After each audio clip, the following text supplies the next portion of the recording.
Fala, galerinha do xadrez, tudo beleza? Ó, pessoal, estamos no ano aqui de 1987. O então campeão mundial Garry Kasparov vai ser desafiado mais uma vez pelo Anatoly Karpov.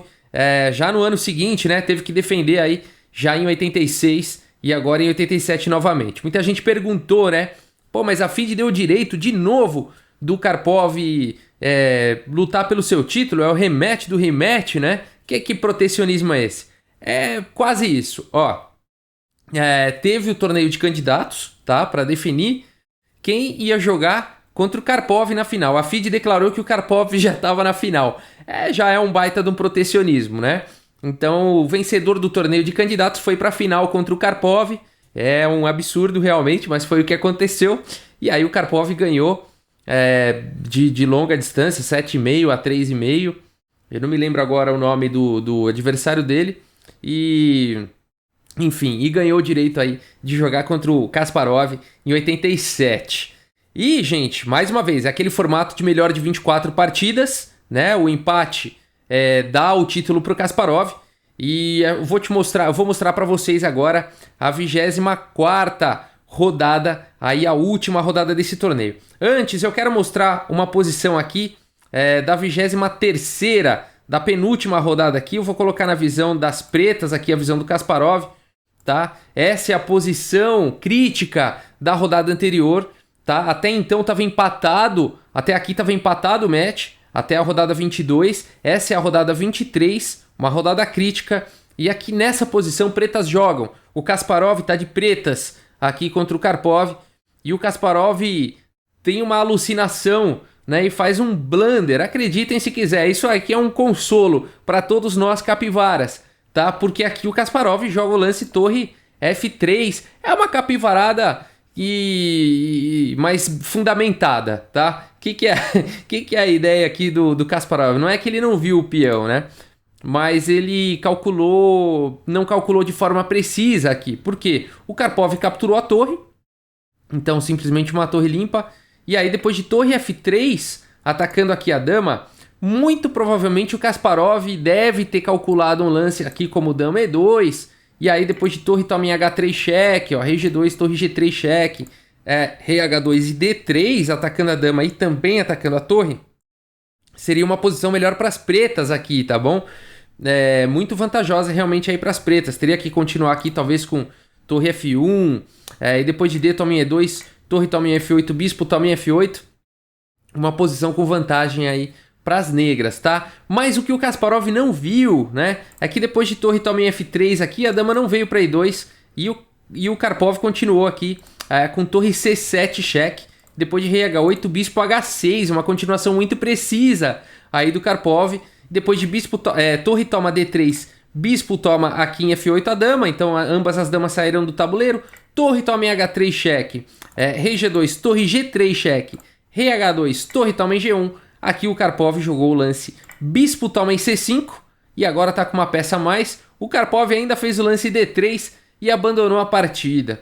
Eu acho que ele deveria ter esperado o lance do Karpov aqui, né? Porque se o Karpov captura aqui a torre, a partida vai para o empate, tá? Com D2, esse peão vai ser promovido aí para a dama, tá? E aí, enfim, aqui conseguiria-se um perpétuo, tá? Um cheque perpétuo. É claro que nessa posição, depois de D3, o Kasparov abandonou. O Karpov não precisaria capturar a torre, poderia simplesmente segurar o peão com bispo E3. E é uma posição vitoriosa aqui para o Karpov, né? Mas ele jogou D3 e já abandonou, nem esperou o lance aí do Karpov. Numa posição, no momento crítico, né, do match aqui, então, o Karpov vai para a última rodada, que é a rodada que a gente vai ver agora, a rodada de número 24, com a vantagem, né? Com a vantagem do empate, inclusive. Aqui ele tá com um ponto na frente, então ele pode até empatar essa partida que ele vai se tornar o campeão mundial. Situação muito difícil aqui pro Garry Kasparov. Ele precisa vencer essa partida para empatar o match, tá? E aí, com o match empatado, o então campeão mundial retém aí o seu título, tá bom? Então, um desafio enorme aqui pro Kasparov. Vamos dar uma olhada nessa partida. O Kasparov abre aqui com C4, abertura inglesa. Temos aqui E6 pelo Karpov, cavalo em F3, cavalo em F6 e aqui G3 e D5. Aqui a gente está numa abertura inglesa, numa neo-catalã, tá bom? Anel catalã é quando depois aí desses lances se joga como em fianqueto aqui, nessa formação, tá bom? Depois de B3, também vai fazer fianqueto do outro lado. Bispo E7, Bispo G2, Roque e agora B6. O Karpov também vai desenvolver o seu Bispo de Casas Claras em fianqueto. Bispo B2, Bispo B7, aqui E3, cavalo de bem D7, desenvolvendo peça normalmente, cavalo C3, ambos desenvolvendo aí suas peças menores. E aqui o Karpov já vai para o lance cavalo aqui em E4, tentando algumas trocas. O Kasparov joga o lance cavalo aqui em E2, abrindo aqui a diagonal do bispo, evitando a troca. E depois de A5 aqui pelo Karpov, o Kasparov joga o lance D3, tentando fazer o cavalo voltar. Mas o Karpov espertamente faz o melhor lance da posição, o lance bispo F6, né? Afinal de contas, se esse cavalo tiver que voltar, que seja anulando aqui o bispo forte aqui do Kasparov, né? E aqui, então, o Karpov está ameaçando capturar o bispo do Kasparov. E se o Kasparov capturar, o cavalo volta, né? O cavalo que está ameaçado volta. Uma excelente manobra aqui pelo Karpov. A partida segue com dama C2, protegendo o bispo. Bispo toma B2, dama toma B2. Agora o cavalo está atacado e o cavalo volta para D6. C toma D5. E aqui, tomar de peão ou de bispo, né? Se o Karpov gosta de jogar contra peão isolado, muito provavelmente ele não gosta de ter o peão dele, né? Se bem que não vai estar isolado aqui, né? Não estaria isolado, que tem o peão aqui da coluna C. Mas enfim, de qualquer forma, o Karpov gosta de manter aí seus peões mais unidos e ele prefere capturar com o bispo aqui. Bispo toma aqui em D5 e agora depois de D4, C5, torre aqui de F em D1, torre C8, agora melhorando aí a posição das torres, cavalo em F4 com uma pressão no bispo. Bispo também F3, bispo também F3, dama E7. Aqui a gente está numa posição ainda complexa, né? Não estamos ainda, não podemos falar aqui que já entramos em algum final, nada disso. Ainda tem bastante peça no tabuleiro, tem bispo e cavalo aí contra 2 cavalos, né? Então é uma posição ainda complexa. Torre aqui de A em C1, desenvolvendo então a última peça que faltava desenvolver. Torre de F em D8, a mesma coisa do Karpov. D toma C5, cavalo toma C5. E aqui o Kasparov consegue já um pouco de iniciativa com o lance B4. Atacando aqui o peão e atacando o cavalo. Dando uma quebrada aí na estrutura de peões. A toma B4, dama toma B4 e agora dama 7. O Karpov começa a fazer pressão também. Cada um do seu lado fazendo pressão nos peões aí isolados. A3 protegendo então o peão aqui, a dama está protegendo, cavalo em F5 foi jogado, torre aqui em B1 fazendo mais uma vez a pressão no peão, torre toma D1 e agora a dama C7 foi jogada aqui pelo Karpov. A partida segue com cavalo D3, propondo aí mais algumas trocas, e depois de H6, torre C1, cravando então aí o cavalo, né? É uma cravada, tá? Porque você pode falar o seguinte, mas se cavalo toma, também está atacando a dama. O ponto todo é que torre tomaria a dama atacando a outra torre, né? Então não faria sentido tomar a dama agora e perderia a torre, tá? Então torre C1 crava assim o cavalo aqui da coluna C. Cavalo em E7 foi jogado e esse cavalo vai poder manobrar para a casa D5 ou F5, enfim, fica numa posição melhor. Dama B5 foi jogado e agora cavalo aqui em F5, A4, cavalo aqui em D6 atacando a dama.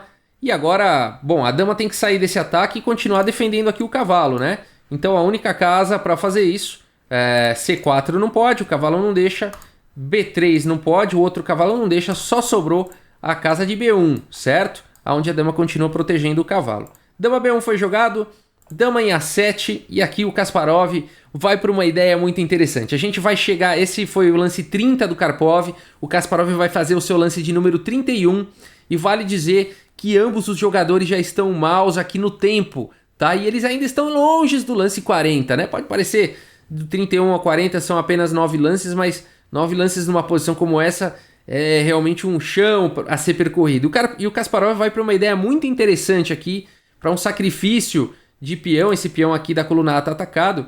E o Kasparov faz um lance muito bacana aqui com o cavalo E5, gambitando então o peão em troca de descoordenar aí as peças das negras. Vamos ver isso acontecendo. Nessa posição então, vale dizer aqui que o Karpov ele captura esse peão, tá? E o que está acontecendo aqui? O Karpov também está com pouco tempo no relógio. Ambos, se chegarem aí ao lance 40, pela regra da FIDE, depois que o Kasparov fizer o lance 40, o jogo vai ser adiado e retomado só no outro dia. Ou seja, vai ter... todo mundo vai ganhar um fôlego aí para estudar. O Kasparov vai poder ganhar tempo para estudar e o Karpov também. Então tá todo mundo tendo que jogar rápido para chegar no lance 40. E aqui o Kasparov então vai para uma ideia bem interessante com torre toma C8 e cavalo toma C8. E agora a gente chega no famoso lance 33 da 24ª rodada de 1987. Kasparov e Karpov. Por quê?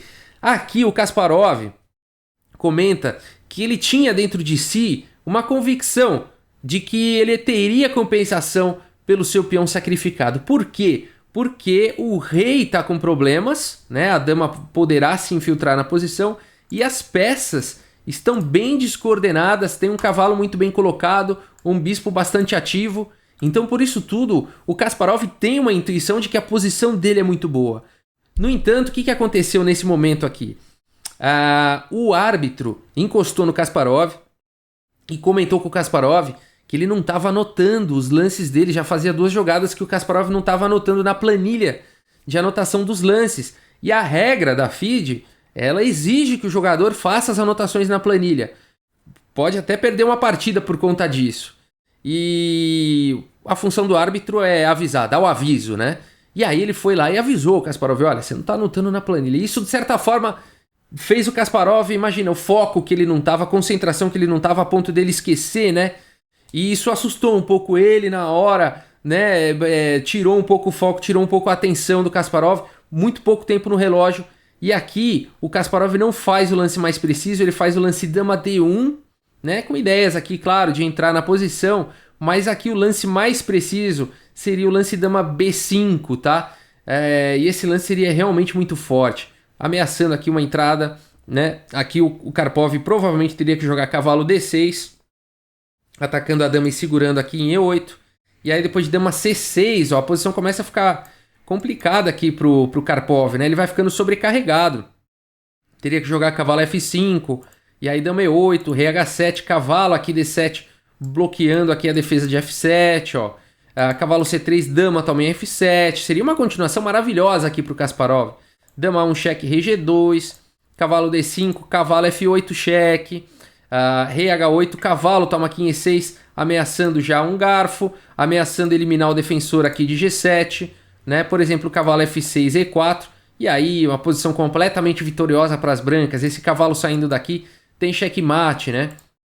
Então, o Kasparov perdeu aí a oportunidade de jogar esse lance dama B5 e ele jogou o lance dama D1. E isso oferece aqui ao Karpov a possibilidade de igualar nessa posição. Por isso, um momento muito tenso aqui para o Kasparov. Ele percebe que aqui o Karpov teria um lance para igualar aí a posição, que seria o lance aqui de cavalo em C5. Por quê? Vamos ver, vamos dar uma olhada aqui, ó. Se ele joga cavalo em C5, não foi o lance jogado, você fala assim: ah, Rafael, mas aí agora tá caindo o cavalo aqui, né? Dama cheque, ó, por exemplo, dama D8 cheque, e agora caiu o cavalo, né? Por isso que o Karpov não jogou cavalo C5. O ponto todo é que agora esse cavalo de E5 tá solto, né? Então daria para continuar com dama cheque, capturando aqui o cavalo na sequência. E tudo igual, ó, dama 1, rei G2, dama toma E5. Uma posição completamente equilibrada. Ligeira vantagem até aqui para as pretas, né? Aqui as brancas não podem tentar vencer uma posição como essa. Com muita luta vão empatar, né? Aqui teria ido o sonho do Kasparov de por água abaixo de manter o seu título mundial.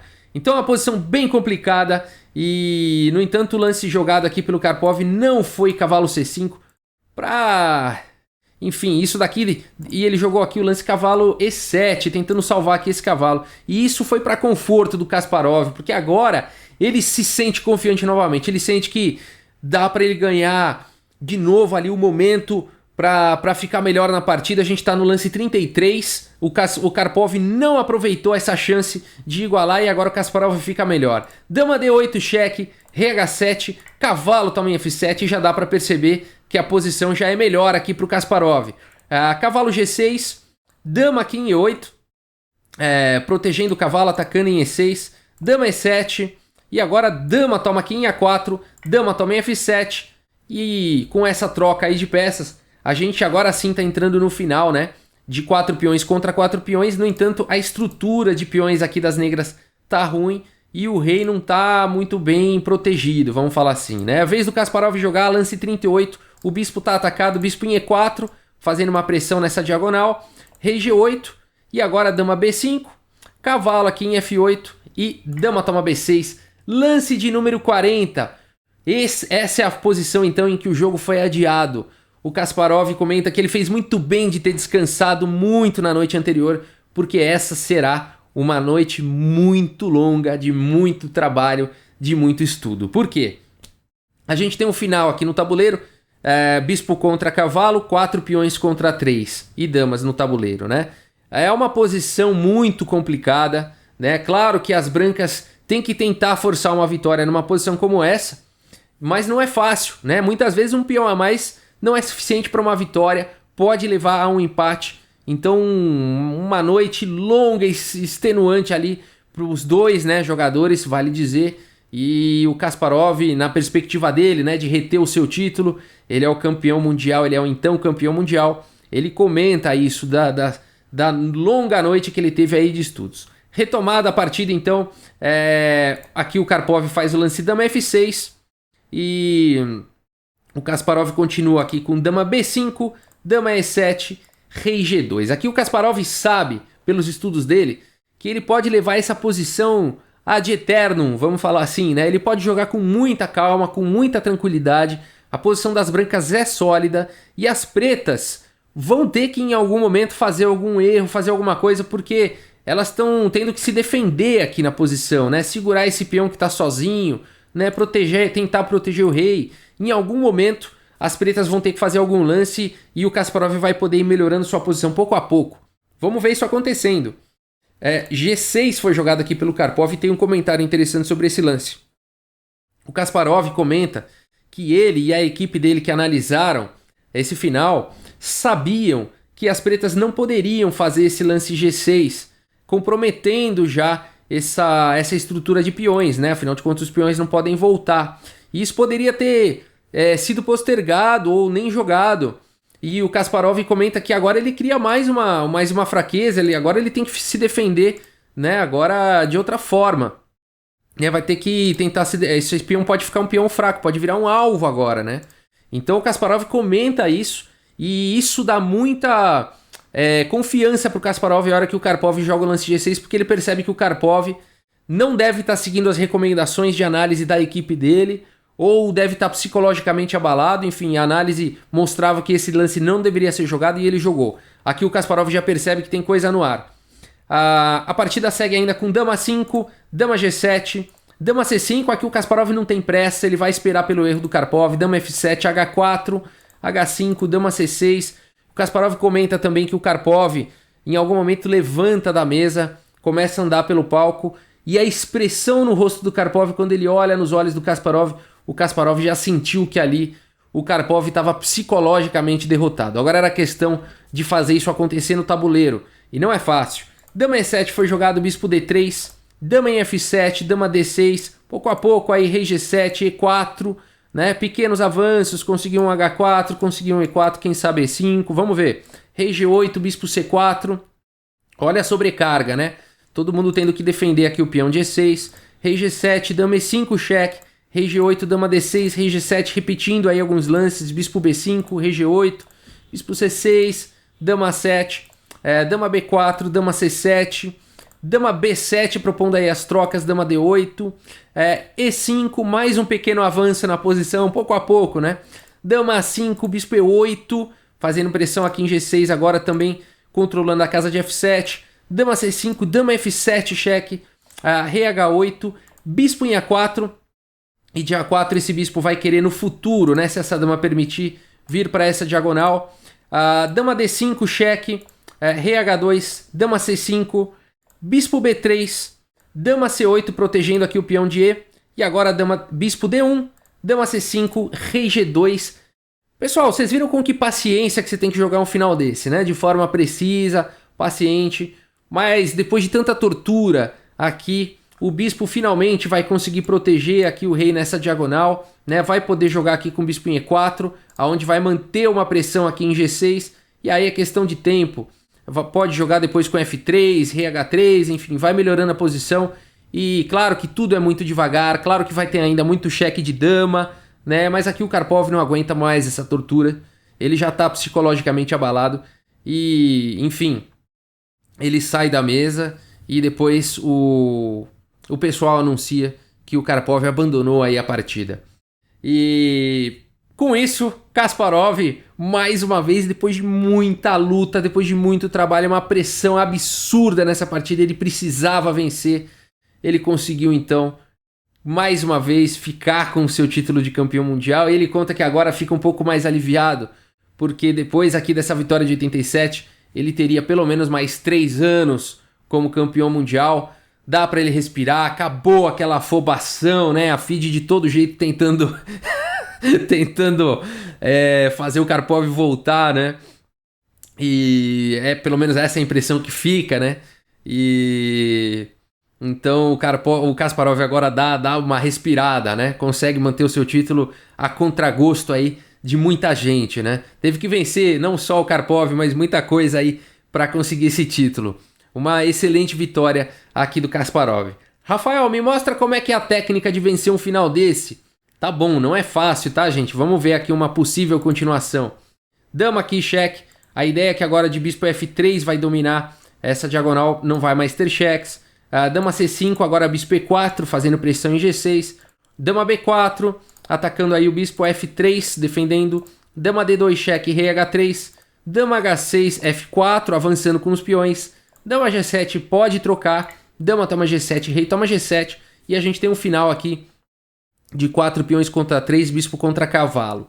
É uma posição peculiar, porque os peões estão presos aqui nas casas claras, o que favorece a atividade aqui do bispo. Um lance muito instrutivo aqui seria o lance bispo C6, não permitindo o cavalo entrar na partida, só teria a casa de H7, né? A partida poderia seguir com rei F7, rei G2, manobrando o rei, rei E7. Pessoal, o segredo de um final como esse é paciência, tá? Muita paciência, calma, tá? E vou mostrar algumas manobras interessantes daqui a pouco. Bispo F3, rei cavalo D7, bispo E4, fazendo pressão aqui em G6, forçando aí o rei para F7, rei F2, e de F2 esse rei vai tentar chegar lá em D6. Vamos ver. Cavalo C5 atacando o bispo, bispo C2, essa configuração é um padrão muito importante, o bispo separado de 2 casas do cavalo, né? Porque aí ele controla muito bem aqui as casas do cavalo, né? Então essa configuração é interessante. Cavalo A6, por exemplo, para vir para B4. Rei E3, ó, vai conseguindo pouco a pouco avançar o rei. Cavalo B4, vai ter que perder um tempo. Para onde jogar esse bispo? 2 casas separadas do cavalo, olha só. Agora o bispo está controlando mais uma vez aqui o cavalo, olha só.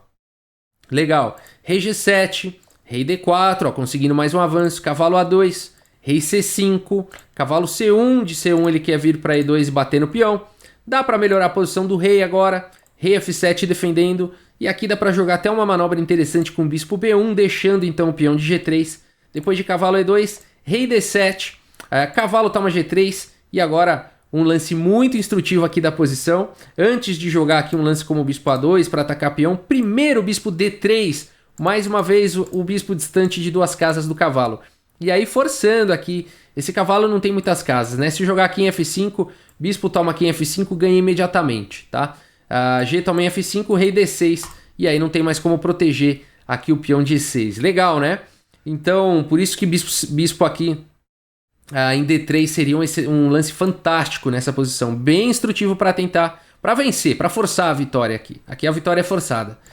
Cavalo H1 e agora sim, bispo C4 atacando o peão. Cavalo F2, bispo toma em E6, cheque, rei G7, e agora bispo A2 jogando o bispo para longe e preparando a subida do peão. Cavalo E4, E6, cavalo C5, cheque, rei D6, cavalo E4, cheque, tem que ter paciência, rei E5, cavalo F6, agora sim, subindo o peão mais uma vez. Vale dizer que só dá para fazer isso porque o bispo está cortando aqui a casa de F7, o peão está cortando a casa de F8, o rei não tem como encostar no peão. Essas casas estão proibidas aqui para o rei. Cavalo aqui em E8, rei E6, cavalo C7, cheque, rei D7. E agora, depois de rei F6, cuidado. Cuidado, finais são complicados, tá? Aqui, mais uma vez, tem somente... Enfim, alguns lances ganham aqui, mas tem um que é o mais instrutivo. Mas tem um lance que parece óbvio e leva ao empate. Então, se você até quiser dar pause aí e pensar sobre essa posição é um excelente exercício de finais, tá bom? Bem instrutivo. Vale a pena. E eu espero que você tenha encontrado e não tenha jogado o lance peão promovendo para a dama, porque aqui as pretas empatam, tá? Depois de cavalo, tome 8, rei, tome 8, rei F5, não tem como defender o peão de casa escura. Rei F7, rei toma F4, rei toma G6, rei G4 e não tem como defender o outro peão de casa escura, e aí é empate. Depois de bispo F7, por exemplo, rei toma H4, rei H6, enfim, aqui é uma posição de empate. Rei e bispo contra rei não dão checkmate. Então, gente, legal, né? Por isso que é muito instrutivo aqui para vencer, teria que jogar um lance de espera aqui, ó, e nada melhor, como mais uma vez o bispo separado de duas casas do cavalo. E aí sim, depois de cavalo A8, né? Agora sim você pode promover para a dama. Ah, Rafael, e se não jogar cavalo A8? Vou jogar aqui então... enfim, o rei... Olha só o problema todo, né? O rei das brancas não pode capturar o cavalo se não cai o peão. Mas é vez da preta, né? É vez do preto jogar. O preto não pode jogar aqui, o bispo não deixa. O preto não pode continuar encostado no peão, né? Então das duas uma. Ou vai ter que tirar o rei daqui de perto do peão e perder o cavalo, ou vai ter que tirar o cavalo e o peão vai ser promovido. Então o bispo C4 é um lance de espera que vence imediatamente, tá bom? Lances de espera são muito importantes em finais, né? Então esse seria aqui o lance vencedor. Bispo B3 funcionaria também, tá? Mas bispo C4 é mais instrutivo pela questão dessa configuração de bispo separado de duas casas. E aí depois de cavalo A8, bom, aí sim, né? Já dá pra gente ver que seria a vitória. Dama E4 seria um excelente lance e não tem mais como salvar esse cavalo. Qualquer casa que ele for vai ter cheque e vai capturar o cavalo na sequência, né? Aqui acho que não precisa mais continuar a análise. Esse seria o lance 98, né? A partida foi abandonada aqui no lance 64, então a gente passou 34 lances a mais, mas só para mostrar a técnica, tá? E realmente assim, seria uma tortura para o Karpov jogar até aí, sabendo que o Kasparov iria ter tempo suficiente aí para vencer um final como esse, que no nível de grande mestre é praticamente obrigatório vencer um final como esse, tá bom? Muito bom, né, gente? Ufa, que sufoco, né? Que match, que duelo, que dois jogadores, que dois gênios, que dois gigantes, Kasparov e Karpov. Os alunos do Dr. Robotvinnik, né? Do Botvinnik, e que a gente brinca, né? O Robotvinnik. E os alunos aí da escola de Botvinnik, Karpov, Kasparov e Kramnik, que a gente vai falar mais pra frente. Pessoal, muito obrigado pela audiência, um grande abraço para todos vocês e até a próxima, pessoal. Valeu!